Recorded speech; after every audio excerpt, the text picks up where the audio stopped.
Bonjour, c'est un fait, Mayotte est à 95% musulmane. De plus, nous avons cette particularité de cumuler les jours fériés républicains et les jours fériés musulmans.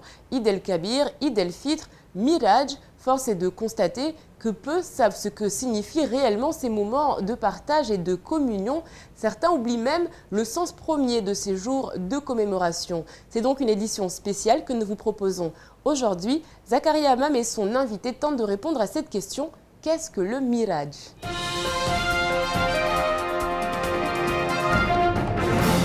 Bonsoir Monsieur Ali Saïd Amri. Bonsoir. Vous êtes le président du Conseil représentatif des musulmans de Mayotte. Ok. Bonne fête à vous ainsi qu'à tous les musulmans. Bonne fête à vous aussi et à eux aussi. Merci. Si on s'en rapporte au calendrier musulman, donc au calendrier lunaire, nous sommes le 27 du mois de Rajab. C'est durant cette nuit que le prophète Mohammed a fait le voyage céleste. Pouvez-vous nous en dire un peu plus? Je vais essayer de vous dire ce que je sais concernant ce voyage et surtout concernant le prophète Mohammed sallallahu alayhi wa sallam. Comme nous le savons, brièvement, il est né à la Mecque. Et après ces problèmes avec les Mecquois, où il a été jusqu'à Taïf, dans les difficultés qu'il a eues avec les gens, on peut dire que pour le consoler, Dieu l'a invité aux cieux. Donc, il est dit qu'il était couché chez sa tante, je crois, Ummi Ami, et c'est alors qu'apparut Gabriel avec les bourraques, le cheval ailé, et il lui a dit de monter avec et partir. Donc, ils sont partis sans qu'ils sachent là où il allait. Et ils sont arrivés à Jérusalem. Première escale. Là, il est dit qu'il a rencontré les prophètes, parmi eux Abraham, Moïse, etc. Et il a fait la prière avec eux. Et puis après, il y a eu la montée vers le ciel. Donc, il est parti de là, il est monté jusqu'au ciel. Au premier ciel, lorsqu'on lui a ouvert la porte du premier ciel, il a rencontré le prophète Adam, il l'a salué, il a souhaité la bienvenue aux cieux. Et puis, il est passé au deuxième ciel, etc., jusqu'à ce qu'il arrive au septième ciel où il a rencontré le prophète Abraham. D'accord. Et là, il est parti avec Gabriel, l'archange Gabriel. Il est parti jusqu'à ce qu'il arrive à un endroit qui s'appelle, dans le Coran, il est dit Sidratil Muntaha. Je crois que c'est le point final de son voyage là. Là, il a été invité par Dieu. Et qu'est-ce qu'il a eu? Ce qu'on va dire rapidement, c'est que Dieu lui a demandé, lui a ordonné de faire 50 prières par jour. Alors, quand il a reçu la nouvelle avec ses fidèles, il a fait demi-tour pour rentrer sur la terre. Là, quand il arrive au ciel de Moïse, il a rencontré le prophète Moïse, et Moïse lui a dit, qu'est-ce qu'il a dit, qu'est-ce que vous a ordonné de faire Dieu. Dieu. Et il a dit, il m'a ordonné avec mon peuple de faire 50 prières par jour. Alors, Moïse lui a dit, c'est pas possible, parce que moi j'étais avec les enfants d'Israël, et ils n'ont pas pu suivre tel rythme de prière. Donc, il faudrait retourner devant notre Seigneur, et lui demander de réduire. Donc, le prophète a fait demi-tour, il est allé jusqu'à là où il a été, et Dieu lui a dit, donc, il lui a diminué 10. Ainsi, il est revenu, Moïse l'a fait retourner encore une fois, puis il est revenu encore une fois, jusqu'à ce que les prières soient 5, que nous pratiquons aujourd'hui. Encore. Voilà, donc en gros, le but du voyage, c'était ça. Puis après, c'est-à-dire d'aller prendre l'ordre de pratiquer 5 prières par jour. La valeur de chaque prière est 10 fois. Donc les 50 prières sont retrouvées, puisque on fait 5 prières. 5 fois 10, ça fait 50. Peut-être qu'elle était dit. Donc finalement, il est passé, évidemment, il a visité, je crois que dans la sourate An-Najm, il est dit que la qadra'a min ayat rabbil kubra. Il a vu les merveilles, les grandes merveilles de son Dieu, de Dieu. Donc, parmi les merveilles, peut-être, c'est ce qu'on dit aujourd'hui, qu'il a visité le paradis. Il a dit, ce que j'ai vu là-bas, aucun œil ne l'a vu. Et ce que j'ai entendu là-bas, aucune oreille ne l'a entendu. Donc, autrement dit, c'est les merveilles du paradis. Puis il a visité l'enfer également. Il a vu les problèmes des gens qui sont à l'enfer. Il l'a raconté, je ne vais pas le dire en entier. Et puis après, il a fait demi-tour vers la terre. Et il arrive dans la maison de sa tante, je crois, Madame Anne, je crois, c'est ça, je crois. Et la même nuit, il est revenu. Le lendemain matin, qu'elle a raconté l'histoire à ses concitoyens, tout le monde l'a accusé de menteur. Oui. On le retrouve, ce verset-là, dans le Barzanji. Il dit tout le monde a dit qu'il a menti. Ce qui était des bons citoyens sur les plans musulmans, ils ont accepté.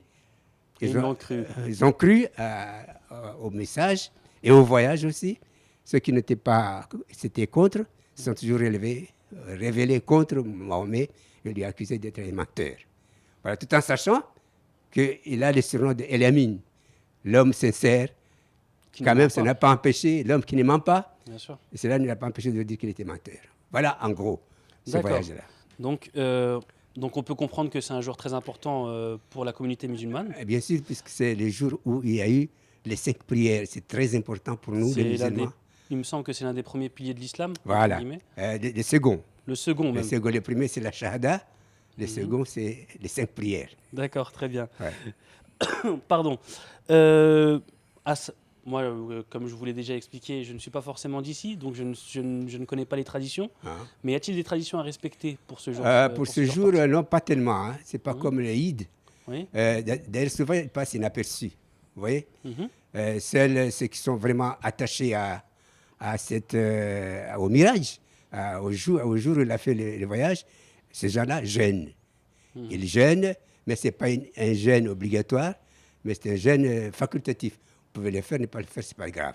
D'accord, ok. Donc, ils font ça, et puis, comme tous les jeunes, ils déjeunent le soir, au coucher du soleil.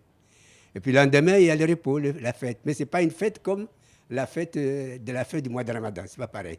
Il n'y a pas de prière spéciale à faire ce jour-là, non. Voilà. D'accord. C'est un jour de fête. On célèbre le voyage céleste du prophète. C'est dans le cœur et dans la foi. C'est dans le cœur et dans l'esprit.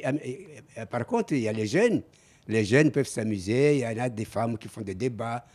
Vous connaissez les débats? Non. Non, du tout. Je n'ai jamais entendu. Alors là, c'est une danse féminine, mais dont les chansons sont des chansons qui se réfèrent au prophète toujours. D'accord. De la vie du prophète. Voilà. Donc, les femmes le font. D'accord, ok. S'ils le veulent, hein, ce n'est pas obligatoire. Okay. Voilà. Ok, très bien. Donc, on peut comprendre que c'est l'un des miracles les plus significatifs de chez les Évidemment, musulmans. parce que, vous savez, lorsqu'on pense à ça, moi, je pense au progrès qui a été réalisé, les progrès techniques, scientifiques aujourd'hui.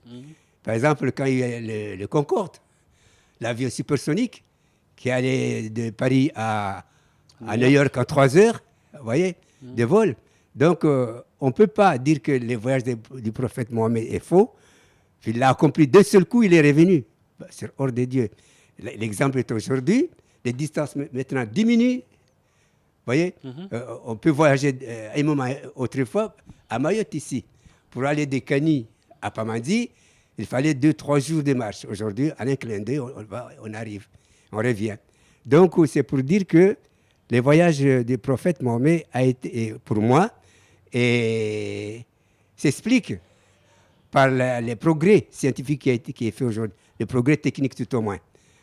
Par exemple, comme je disais tout à l'heure, le Concorde, qui allait très très vite, et la vitesse du son qui est dépassée. Donc, ça prouve bien sûr que le prophète a fait ce voyage. On peut dire qu'il avait de l'avance. Il avait de l'avance sur... De toute façon, l'islam est de l'avance sur tout.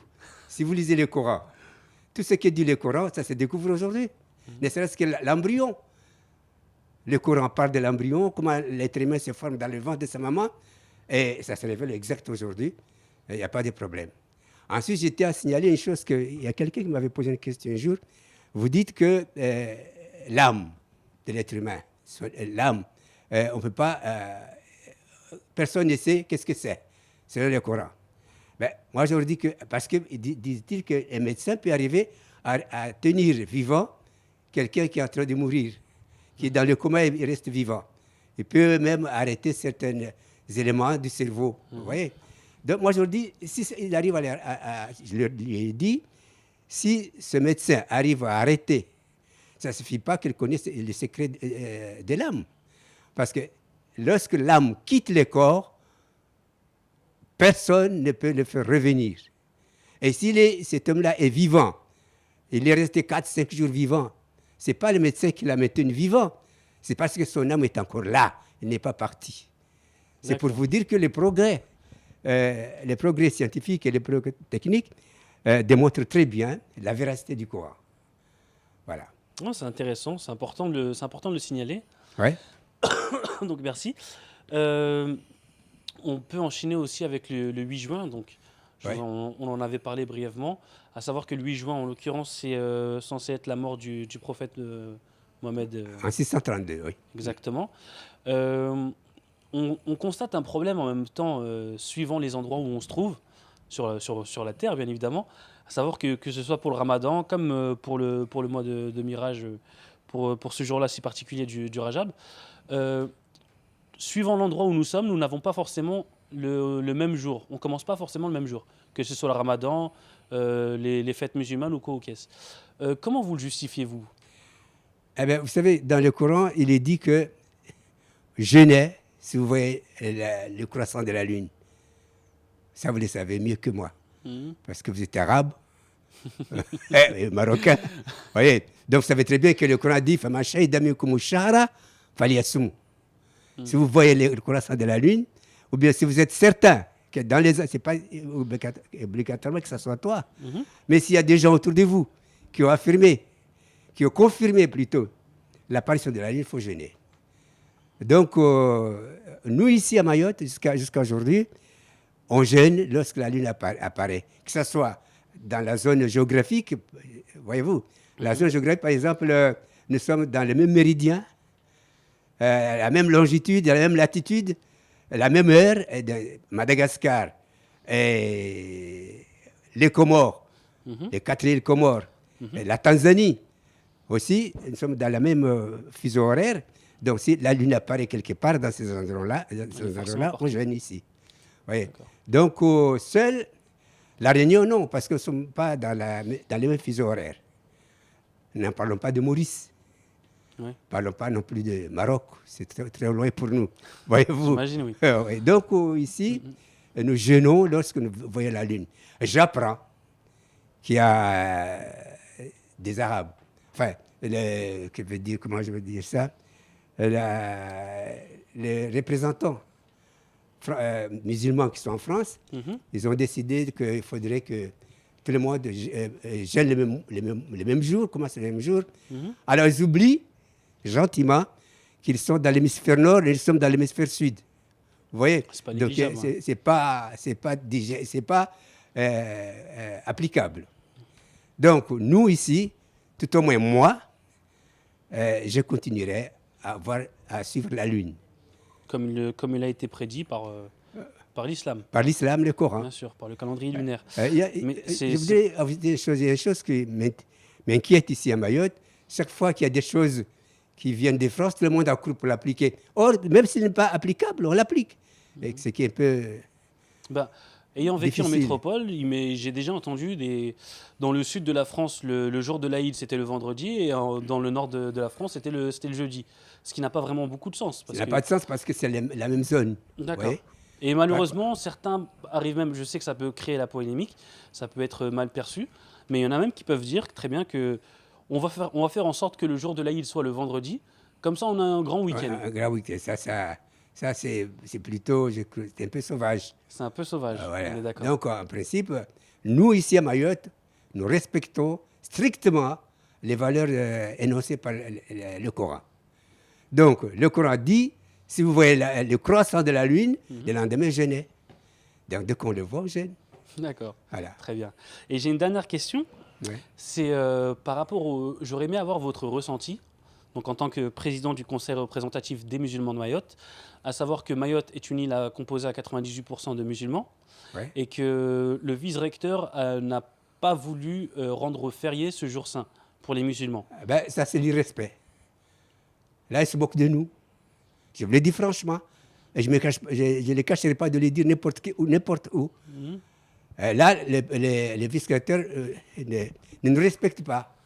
Parce que tant qu'ils ne respectent pas notre religion, je ne dis pas la France, hein, c'est les vice-recteurs. Là, il fait une connerie. Il ne devrait pas faire ça. C'est interdit. C'est un jour férié pour tous les musulmans. Nos enfants sont des musulmans. Que ce soit les filles ou les garçons sont des musulmans. Donc, ils ont un jour de fête, ils doivent le respecter. Voilà mon point de vue. Et s'il le fait comme ça, c'est un manque de respect. Et moi, j'aurais préféré que ce genre de Français ne viennent pas à Mayotte. Voilà mon point de vue. À ce point-là. Ouais, voilà. D'accord. Parce qu'après, on peut peut-être comprendre que la France étant un pays laïque, qui ne peut pas appliquer les jours fériés mais oui, de toutes les concessions. C'est pas la France qui a dit qu'il faut ne pas faire... il faut aller à l'école. C'est pas la France qui l'a dit. C'est un individu. C'est pas le gouvernement français qui l'a écrit. Ou bien qu'il montre les papiers signés par Hollande, qui leur donne aux Mahorais de ne pas faire la fête. Mais c'est son point de vue, il l'a fait. Mais moi, je dis c'est une connerie. Il ne devrait pas le faire dans un pays musulman. Donc vous estimez que normalement, ça aurait dû être un jour férié pour tout le monde? Pour tout le monde. Ça a été toujours comme ça. La France a été ici avant les vice-recteurs.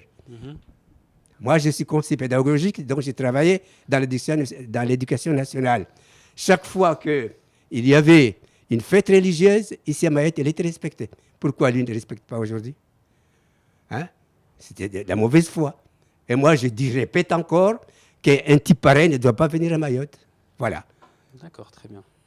En tout cas, merci beaucoup pour toutes ces informations. Voilà. Je pense que c'était nécessaire et que c'était important d'en parler. Ouais. Donc, et je crois que tous les Mahorais diront comme ça. Ça, je vous l'avenir nous le dira. L'avenir nous le dira. Oh, ok. En tout cas, merci beaucoup pour votre présence et donc vos réponses. Ok, et, merci. Moi, je vous remercie de m'avoir accueilli, même si c'était prématuré parce que je ne savais pas. Hein? C'est un peu ça la vie. On ne sait jamais ce qui nous attend. Il y a toujours des surprises dans Exactement. la vie. Voilà. Merci beaucoup. Au revoir. Au revoir. Voilà, c'est la fin de ce numéro spécial Mirad. Nous espérons avoir répondu à toutes vos questions. Merci de votre fidélité. Merci à Ali Saïd Amri de sa disponibilité. Je vous souhaite un excellent week-end à tous. On se retrouve lundi pour votre journal Mirad Njema.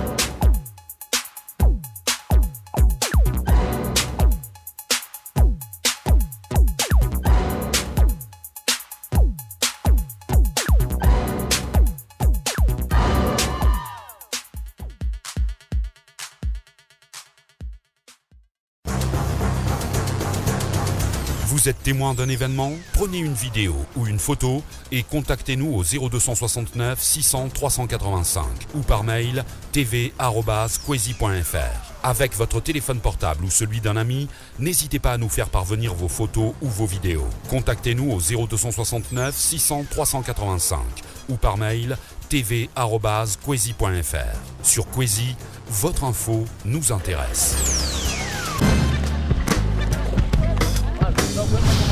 Kwezi TV. France Mayotte, le quotidien de Mayotte, vous offre la photo du jour.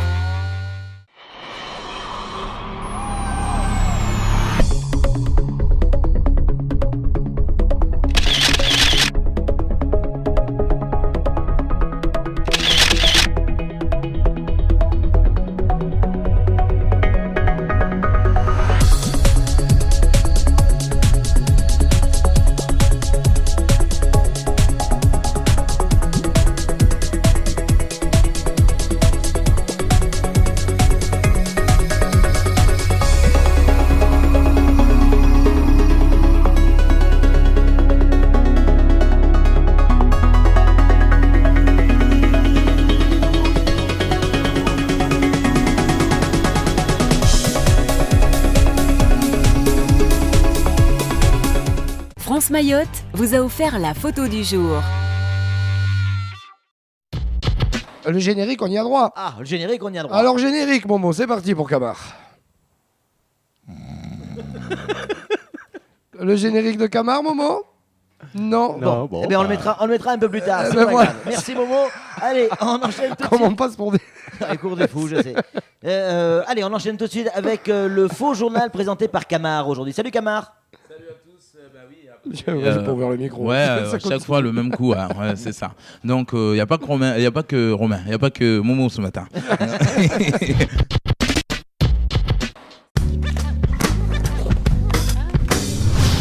Quiz TV. Jour J, aujourd'hui la majorité de Daniel Zaidani, pas besoin de s'inquiéter. Moi je vous dis, ce mec-là, il a toujours un plan B. Hein. Ouais. C'est pas la cour d'appel de Bordeaux qui va le faire trembler, ce président. Nous on l'aime bien comme ça. D'ailleurs, vous avez vu, donc il fait des passe-passe au basket. Il sait bien sûr faire des crossovers. Donc d'ailleurs, ben oui, imaginons dès que la cour d'appel va entrer bien sûr en piste aujourd'hui, il va leur envoyer la petite chanson bien sûr de Gérard Lenormand, bien sûr. Si j'étais président de la République. Bon, ça va pas. J'imposerai aux gens mon style tectonique pour bien sûr protéger la couche atmosphérique de ces gaz polluants qui s'échappent du CG. Non, vous êtes fous. C'est pas possible. Vous êtes fous. Vous avez fini. Vous avez fini. Mais c'est sûr. Mais là, c'est archi certain. Cette fois-ci, On est dans on la... est dans la... Vous pouvez me les refaire, les paroles, s'il vous plaît? Non, mais c'est pour moi. C'est pour moi à la maison. Regardez-moi ces paroles. Qu'est-ce que vous avez écrit, mon cher Gorg, comme parole? Vas-y, refais-la. Si j'étais président de la République. C'est Ça sera pas possible. Ça. C'est n'importe quoi. On va vous retrouver dans la libre de 8h30. Ça allait aller en prison aussi, hein, faites gaffe. Oh, putain.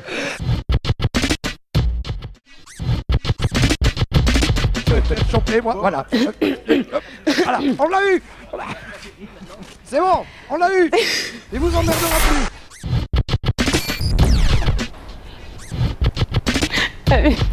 Je suis la fille qui sait qu'elle est pas trop moche, quoi. Ça, c'est pas prétentieux. C'est pas prétentieux. C'est pas prétentieux, ça. Non. Et c'est une bombe. La prétention. Tu as tout à fait raison. Ah ouais. Non, mais c'est vrai, elle a beaucoup de patous, Yao. Hein. Elle est grande, bien faite. C'est l'africaine aux fesses calipiges. Voilà. Ça arrondit dans tous les sens du terme. Ben, merci.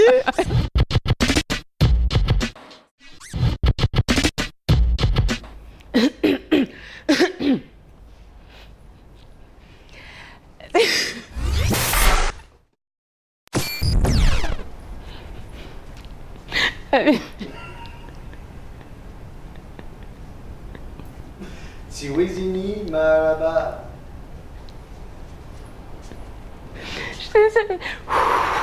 Je la veux.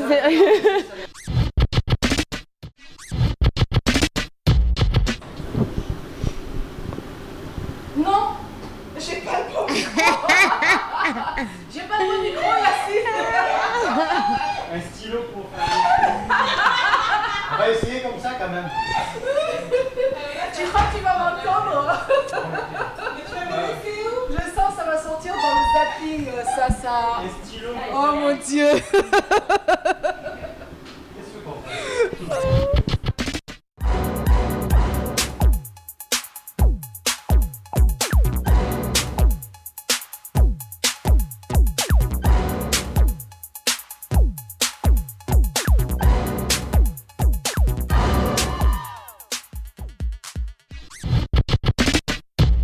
Hier, pareil, Madame Casal qui était choquée. Mais vous avez vu Madame Chacal, vous avez Pas Chacal, Chazal.